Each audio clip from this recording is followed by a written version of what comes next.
Jagaddal firing कांड में साबिक सांसद अर्जुन सिंह की बातों का जवाब देते हुए विधायक सोमनाथ साम ने बमबाजी और फायरिंग के पीछे अर्जुन सिंह का हाथ बताया।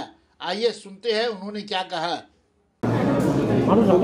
খুব দুঃখজনক ঘটনা যেটা আজকে ভাটপাড়ায় ঘটেছে।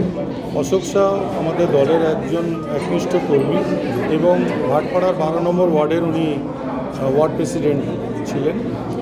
যে ঘটনাটা যারা ঘটিয়েছে তারা একটা চক্রান্ত হিসেবে ঘটনাটা ঘটিয়েছে। এই ঘটনার পিছনে যে মাস্টারমাইন্ড কাজ করছে সেটা হচ্ছে প্রাক্তন সাংসদ অর্জুন, যার সাকরেত পঙ্কজ, যে এখন বিকি যাদবের খুনের মামলায় যে এখন ভিতরে আছে, এবং সালাউদ্দিন আনসারি ওরফ মুকুল, যাকে এই পঙ্কজ মার্ডার করিয়েছিল, তার সেই পঙ্কজই এই ঘটনাটা ঘটিয়েছে।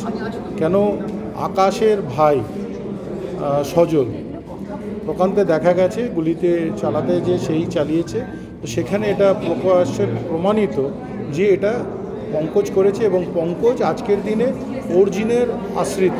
সেজন্য এটা কোথাও না কোথাও দেখা যাবে যে অর্জুনের পিছনে জড়িত আছে। আর ক্রিমিনাল মানেই হচ্ছে অর্জুন, খুন করানো মানেই হচ্ছে অর্জুন। অর্জুন বলছে যে এই পিছনেই হচ্ছে সোমনাথ শাহ।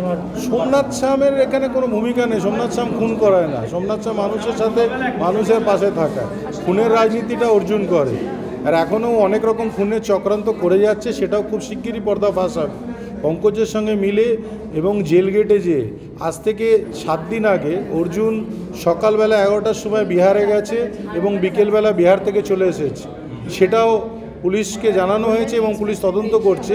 সেখানেও ভাড়াটে খুনি ঠিক করে এসেছে এখানে কাউকে না কাউকে মারার জন্য, এটাও আপনাদের জানানো।